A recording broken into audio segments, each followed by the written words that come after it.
औज़ुबिल्लाहिमिनश्शैतानिर्रजीम बिस्मिल्लाहिर्रहमानिर्रहीम। अस्सलामु अलैकुम रहमतुल्लाहि व बरकातुहू। शहराज गार्डनिंग आइडियल खुशामदीद। वेलकम कहने जनाब तुहानू अपने गार्डन अपने काम से। उम्मीद कर रहे सारे दोस्त ठीक ठाक होंगे, सारे राजी खुशी होंगे, सारे अपने मामूलाती जिंदगी राजी खुश होंगे। सज्जनों बेलियो दोस्तों, असी तुहाडे सामने आ अल्हम्दुलिल्लाह अल्लाह के हुक्म नाल, मालिक सोने दी रहमतां नाल ते सोने रब के फजल नाल अपने गार्डन काम कर रहे हैं। सुबह सुबह का टाइम है, नवी सुबह जी है वो फुट पई है, नवा सूरज निकल आया। तो जिस तरह कि तुहानू पता है कि जनाब मई के महीने का अख्ताम हो रहा है, तो जून के दिन आ रहे हैं। लू की बहुत शिद्दत है, बहुत गर्मी है। पहला सब तो ये है दोस्तों कि जिस तरह कि मेरा चैनल है गार्डनिंग आइडियाज़ का, पौधा जाते तुहानू आइडिया देने का, तुसीं पहला काम ये करना है कि अजकल इन्हां दिनां पौधे नूं गोडी जिहड़ी दित्ती जानी है ना, वो बेहतरीन ते बेहद जरूरी है। तो वो वास्ते इस तरह ही है कि जिस तरह एक बच्चे नूं अच्छी खुराक दी जाती है, ठीक है जी। अपने किसी भी फ्रूट वाले पौधे नूं, किसी भी फुल वाले पौधे नूं, किसी भी सजावटी पौधे नूं, किसी भी फ्रूट वाले फल वाले वैजीटेबल प्लांट्स नूं, सजावटी प्लांट नूं, किसी भी तुसीं गोडी देनी है, अच्छे तरीके नाल गोडी दो। सुबह के टाइम गोडी दो तो शाम के टाइम अपने पौधे में पानी दो, ठीक है। बेहतरीन टिप्स मेरी तरफ तुहानू ये है। तो मुबारकां तुहानू सारे दोस्तों को, मुबारकां कादियां मुबारकां। देखो जी इधर माशाल्लाह मॉडल जी कैमरा ए साड़ियाँ सारियां असीं लाइयां सन पौधों दीयां कलमां। ये माशाल्लाह मेरे अल्लाह ने ये साड़ियाँ 90-95% जिहड़ियां ने आगा दित्तियां ने। इन्हां दी हुण शिफ्टिंग करांगे आहिस्ता आहिस्ता।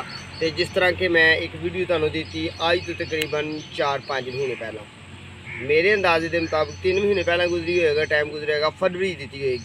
चलो दोस्तों, वो इमली के प्लांट से वीडियो दी, बड़ी लोगों ने सराई, बड़े लोगों ने उन्होंने खुशामदीद क्या वीडियो।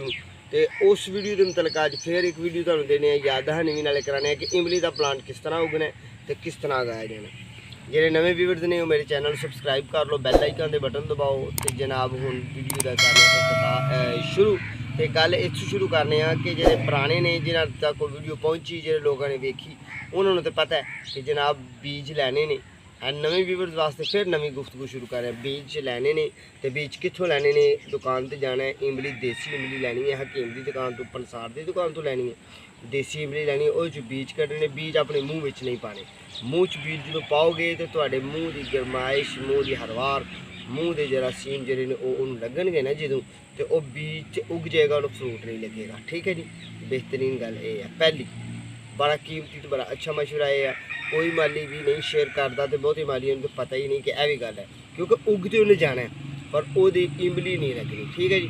पहली गल तो है। दूसरी है कि तुसीं वो बीज उत्थों लियाना है, लिया के तो उन्होंने अच्छे अंदाज नाल, सोहने सुथरे अंदाज नाल फरवरी के महीने बीज लेना है। हुण जिस तरह कि गर्मी की शिद्दत है, गर्मी बीज नूं अगे पिछे पानी के मामला हो जाए तो बीज उग के कई दफ़ा मर जाता है, कई दफ़ा उगता ही नहीं, गल जाता है। तो कई दफ़ा पानी कम लगन नाल बीज नूं हीट नहीं पूरी होंदी तो बीज खत्म हो जाता है। तुसीं हुण नहीं बीजना, इन्हां दिनां च नहीं बीजना, जिस तरह कि मई के दिनों नहीं बीजना, जून के आखिरी हफ्ते बीजना शुरू कर देना, ठीक है। फिर दूसरी तीसरी गल यह है कि जो प्लांट उगते हैं उन्होंने हिफाजत किस तरह करनी है, उन्होंने किस तरह प्लांटेशन करनी है, उन्होंने किस तरह गमलों के रखना है, पोट के रखने। तो ये एक ट्री नुमा दरख्त बनता है। एडा बड़ा दरख्त भी नहीं बनता कि बहुत बड़ा ट्री बन जाए, पर जिस तरह के कह रहे हैं असी अनार का पौधा इस तरह बन जाता है, जिस तरह अमरूद का पौधा इस तरह बन जाता है, जिस तरह शतूत का पौधा कह रहे हो ये इस तरह आहिस्ता आहिस्ता बन जाता है। तो लंबिया लंबिया इनू जनाब फलियाँ लगदियाँ ने, वो फलियाँ जिहड़ियां ने वो जनाब तुहाड़ियां इमली होंदी है। हाँ, इमली ना भी लगे तो वो जो पत्ते ने ना, तुसीं उहदे पत्ते अपने कूंडे डंडे चटनी नमा बना के इस्तेमाल करो, या उंज भी वो पत्ते खाओ तो वो खट्टे मिठे होंगे। बिल्कुल फायदा इमली जी नहीं होएगा तो इमली के मामला करने। हुण मैं पौधे लाए, बीज लाए सन इमली के दोस्तों तकरीबन 10, तो 10 चू जनाब मेरे उगे ने 7, तो 7 चू भी मेरे विक गए जनाब 5। हूँ मेरे को बचे ने 2, तो देर च ख्याल आया कि इन्होंने दोवां ने शिफ्टिंग करने जे किते रात का बच्चों ने कोई सेल ना कर दिता होया। मारो हाँ जी कैमरा अपने गार्डन वाल, दूर दूर तक अल्हम्दुलिल्लाह ग्रीनरी है, तो सोहना हुसन है, तो मामला सोहने ने, ठीक है। तो असी हुण जनाब 2 प्लांट लियाने फड़ के अपने दोनों, तो उन्होंने वड्डियां गमले शिफ्ट करने, तो तुहानूं रिव्यू कराने, तुहानूं विखाने, उन्होंने पानी पाने, तो इमली दी कोई 2-4 गल्लां करने। लो व्यूअर्स ਇਹੋ ਹੀ 2 ਪਲਾਂਟ ਮੇਰੇ ਕੋਲ ਬਚੇ ਨੇ ਠੀਕ ਹੈ। ਇਹ ਇਮਲੀ ਦੇ ਪਲਾਂਟ ਨੇ, ਇਹ ਉੱਗੇ ਨੇ ਤੇ ਜਿਹੜੀ ਅੱਜ ਤੋਂ ਫਰਵਰੀ 'ਚ ਮੈਂ ਯਾਨੀ ਕਿ ਤਕਰੀਬਨ ਫਰਵਰੀ 'ਚ ਵੀ ਵੀਡੀਓ ਪਾਈ ਸੀ ਠੀਕ ਹੈ। ਉੱਥੇ ਤੁਸੀਂ ਜਾਓ ਤੇ ਤੁਹਾਨੂੰ ਵੀਡੀਓ ਪਾਉਂਦਾ ਬੀਜ ਲਾਉਂਦਾ ਹੋਇਆ ਤੁਹਾਨੂੰ ਨਜ਼ਰ ਆਵਾਂਗਾ ਠੀਕ ਹੈ। ਤਾਂ ਹੁਣ ਜਨਾਬ ਅਸੀਂ ਇਹਨਾਂ ਦੀ ਕਰਨੀ ਹੈ ਸ਼ਿਫਟਿੰਗ, ਤੇ ਸ਼ਿਫਟਿੰਗ ਇਹਨਾਂ ਦੀ ਕਿਉਂ ਇਹਨਾਂ ਛੋਟਿਆਂ ਦੀ ਕਰਨੀ ਹੈ, ਹਾਲੇ ਕਿਉਂ ਕਰਨੀ ਹੈ ਤੇ ਇਹ ਵੀ ਤੁਹਾਨੂੰ ਦੱਸਣੇ ਆ ਕਿਸ ਵਜ੍ਹਾ ਤੋਂ ਕਰਨੀ ਹੈ, ਨਾ ਕਰਾਂਗੇ ਤੇ ਕੀ ਨੁਕਸਾਨਾਤ ਹੋਣਗੇ ਠੀਕ ਹੈ ਜੀ। ਲਓ ਵੀਵਰਸ ਗੱਲ ਇੱਥੇ ਸ਼ੁਰੂ ਕਰਨੇ ਆ, ਸ਼ੁਰੂ ਕਾਹਦੀ ਕਰਨੀ ਹੈ, ਗੱਲ ਤਾਂ ਅਸੀਂ ਸ਼ੁਰੂ ਕਰ ਲਈ ਹੈ ਕਿ ਇਹਨਾਂ ਇੰਨਿਆਂ ਛੋਟਿਆਂ ਪੌਦਿਆਂ ਨੂੰ ਇਹਨਾਂ ਗਮਲਿਆਂ 'ਚ ਕਿਉਂ ਪਾਉਣਾ, ਕਿਸ ਵਜ੍ਹਾ ਤੋਂ ਪਾਉਣਾ। ਜਿਸ ਤਰ੍ਹਾਂ ਕਿ ਮੈਂ ਮਾਲੀ ਹਾਂ, ਮੇਰੇ ਚੈਨਲ ਦਾ ਵਿਜ਼ਿਟ ਕਰੋ, ਤੇ ਚੈਨਲ ਦੇ ਵਿੱਚ ਤੁਹਾਨੂੰ ਬੜੀਆਂ ਪਿਆਰੀਆਂ ਬੜੀਆਂ ਖੂਬਸੂਰਤ ਪਲਾਂਟੇਸ਼ਨ ਦੀ ਵੀਡੀਓ ਦੇਵਾਂਗਾ।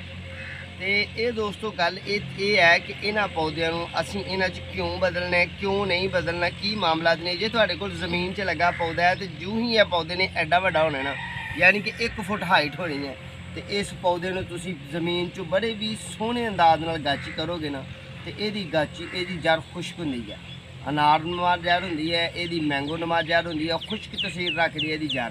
ਇਹ ਜੂੰ ਹੀ ਅਸੀਂ ਗਾਚੀ ਕਰਕੇ ਤੇ ਇਹਨੂੰ ਦੂਸਰੀ ਸਾਈਡ 'ਤੇ ਕਨਵਰਟ ਕਰਨਾ ਤੇ ਇਸ ਪੌਦੇ ਨੇ ਮਰ ਜਾਣਾ, ਖੁਸ਼ਕ ਜੜ ਹੁੰਦੀ ਹੈ। ਇਸੇ ਹੀ ਇhtiyਾਤ ਨੂੰ ਮੱਦੇਨਜ਼ਰ ਰੱਖਦੇ ਹੋਇਆ ਅਸੀਂ ਇਸ ਗਮਲੇ ਦੀ ਜੜ ਹਲੇ ਬਾਹਰ ਮਾਸਾ ਵੀ ਨਹੀਂ ਨਿਕਲੀ, ਮਾਸਾ ਦਾ ਮਤਲਬ ਕਿ ਬਿਲਕੁਲ ਹੀ ਨਹੀਂ ਨਿਕਲੀ, ਤੇ ਅਸੀਂ ਇਹਨੂੰ ਵੱਡੇ ਗਮਲੇ 'ਚ ਸ਼ਿਫਟ ਕਰ ਦੇਣਾ। ਫਿਰ ਇਹਦੇ ਵਿੱਚ ਪਿਆ ਪੌਦੇ ਦੀ ਹਾਈਟ 2 ਫੁੱਟ 2.5 ਫੁੱਟ 3 ਫੁੱਟ ਤੱਕ ਵੀ ਹੋ ਜਾਏਗੀ ਨਾ, ਤਾਂ ਸਾਨੂੰ ਪਰੇਸ਼ਾਨੀ ਕੋਈ ਨਹੀਂ ਹੈਗੀ, ਸਾਡਾ ਪਲਾਂਟ ਮਜ਼ਬੂਤ ਰਹੇਗਾ। ਤੇ ਜੇ ਤੁਸੀਂ ਦੋਸਤੋ ਬੀਜ ਤੋਂ ਪੌਦਾ ਇੱਕ ਜਗ੍ਹਾ ਤੇ ਲਾਣਾ ਹੈ ਤੇ ਉੱਥੇ ਬੀਜ ਤਿਆਰ ਕਰਨਾ, ਤਾਂ ਫਿਰ ਕੋਈ ਇਤਰਾਜ਼ ਹੀ ਨਹੀਂ। ਜਿੱਥੇ ਬੀਜ ਲਾਇਆ ਉੱਥੇ ਪੌਦਾ ਤਿਆਰ ਕਰਨਾ ਹੈ, ਉੱਥੇ ਹੀ ਉਹਦਾ ਟਰੀ ਬਣਾਉਣਾ ਹੈ, ਉੱਥੇ ਉਹਦੇ ਕੋਲ ਫਰੂਟ ਰਹਿਣਾ, ਫਿਰ ਕੋਈ ਇਤਰਾਜ਼ ਨਹੀਂ। ਵਰਨਾ ਇਹਦੀ ਸ਼ਿਫਟਿੰਗ ਕਰਨੀ ਜ਼ਰੂਰੀ ਹੁੰਦੀ ਹੈ, ਕਿਉਂ ਕਿ ਇਹਨੇ ਮਰ ਜਾਣਾ ਹੁੰਦਾ। ਜੇ ਇਹਦੀ ਜੜ ਜ਼ਰਾ ਕੁ ਵੀ ਇਸ ਜੜ ਨੂੰ ਕੋਈ ਕਮੀ ਕਮਜ਼ੋਰੀ ਖਿੱਚ ਧਰੂੜ ਲੱਗੀ, दूसरे पौधे बर्दाश्त कर जाते हैं, तो ये जनाब लग जाती है ठीक है। बिस्मिल्लाहिर्रहमानिर्रहीम। अल्लाह तू ही मदद करने वाला है, मेरे रब तू ही कर्म करने वाला है। यह दोस्तों साढ़े को मट्टी है, तो मैरे की मट्टी है, अच्छी वर्मी कंपोस्ट रली हुई है, खाद मसाला रलिया। खाद मसाला किनू आने अं जिन्हों जनाब रूड़ी कहते हो, जिन्हों तुम भल कहते हो। वेखो ना मैं हूँ ये कढ़न लगा ना बाहर, गमले चो कढ़न लगा, पोट चो कढ़न लगा, ये जड़ किसी पासों भी बाहर नहीं निकली, यानी कि ये जड़ में डैमेजिंग नहीं हुई, थोड़ी बहुती जी हुई। यह बिल्कुल बरीक जी एक जड़ है, यह वाली यह काले रंग की बिल्कुल बरीक जी जड़ है। हूँ जड़ इनू कोई परेशानी नहीं। इस प्लांट में असीं ये लावांगे, ये लाया साड़ा पौधा 90 दिन तक 120 दिन तक ये ही रहेगा, तो यदी हाइट तकरीबन इस प्लांट साढ़े की हो जाएगी, अल्लाह ने चाहा तो इंशाल्लाह 2 फुट 2.5 फुट 3 फुट भी हो जाएगी ठीक है। फिर वो तो बाद असीं अपने कस्टमर को देवांगे, तो साड़ा कस्टमर जाके अपनी ज़मीन चलाए, पोर्ट चलाए, ये नालों वड्डे पोर्ट चलाए, छोटे च नहीं, ये नालों वड्डे पोर्ट च लग जाएगा 3 फुट हाइट तो बाद ठीक है जी। ए लो जी एक तो असीं ला दिता, दूसरा प्लांट भी असीं लाने हैं।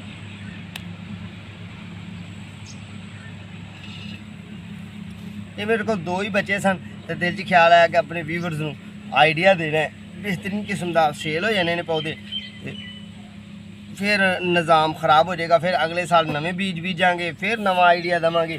तो वो तो पहला यह है कि अपने व्यूवर्स को जिन्होंने सानू वेखदे होया, सानू फॉलो करदे होया, अपने घरों दे विच या अपने डेरियां ते अपने जगह च, अपने लान च, अपने गार्डन च पौधे लाए ने, यह विखाओ जी। यह देखो दोस्तों उत्ते पौधे की की जसामत है, तो 7 इंची का 8 इंची का गमला है, तो 8 इंची के गमले की इत्थों तक जड़ आ गई। जड़ इन्हें बहुत ही तेज़ी फैलानी होंगी ने, तो खुश्क नमा जड़ होंगे, जो ही ये जड़ डैमेज हो जाए, खत्म हो जाए, ये पौधा खत्म हो जाता है। वड्डा ट्री भी होए तो वह कोई होर मामला नहीं, वो तबीयत होर है। ये हले बच्चा पौधा है, बिल्कुल मासूम है, तो बेबी है ठीक है जी।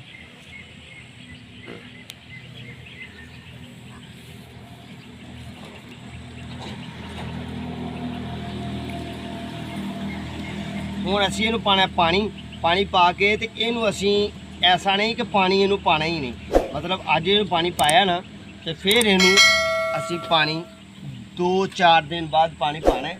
क्यों कि ये बिल्कुल मासूम ने, बिल्कुल छोटे ने, तो इन्हां दे नुकसानात ना होण पानी ना पाने की वजह नाल। हाँ दोस्तों, इनू पानी थोड़ा ज़्यादा पै भी जाए तो यदी परेशानी कोई नहीं होती, थोड़ा ज़्यादा पानी पै जाए तो कोई परेशानी नहीं, पर नवे प्लांट नूं नहीं।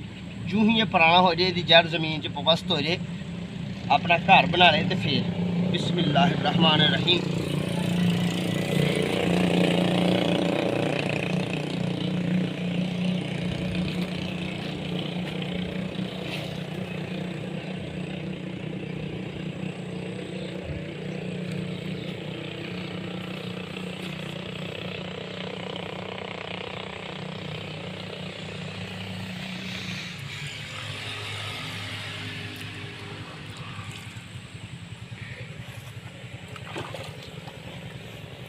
लो भाई माओ ते भैनों ते बजुर्गों ते बच्चों ते बेलियों ते दोस्तों, असी तुहानूं इमली दे प्लांट की शिफ्टिंग करके विखाई तो ये मतलब गुफ्तगू की। जो नवे व्यूअर सन कुछ उन्होंने भी वाकफियत हो गई कि इमली का प्लांट किस तरह हो गया।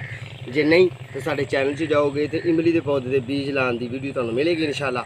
उस तो अलावा भी बहुत ज़्यादा बड़ी प्यारियां तो बड़ी खूबसूरत वीडियो मिलनियाँ पौधा जात से, ठीक है जी। तो हुण सानूं दो छुट्टी, अपना तो अपने प्यारे का ख्याल रखना, दुआओं में याद रखना है। इंशाअल्लाह बफज़ल ज़िंदगी दोबारा फिर मुलाकात होगी किसी अच्छे पौधे से, किसी नए पौधे से, किसी खूबसूरत पौधे से, कोई ना कोई नवा सोहना सुथरा आइडिया तुहानूं देवांगे। तो लो फिर अपना तो अपने प्यारे का ख्याल रखियो, सानूं दुआओं में याद रखियो। तो उन्नी देर तक दो इजाज़त, अल्लाह ने के बाद।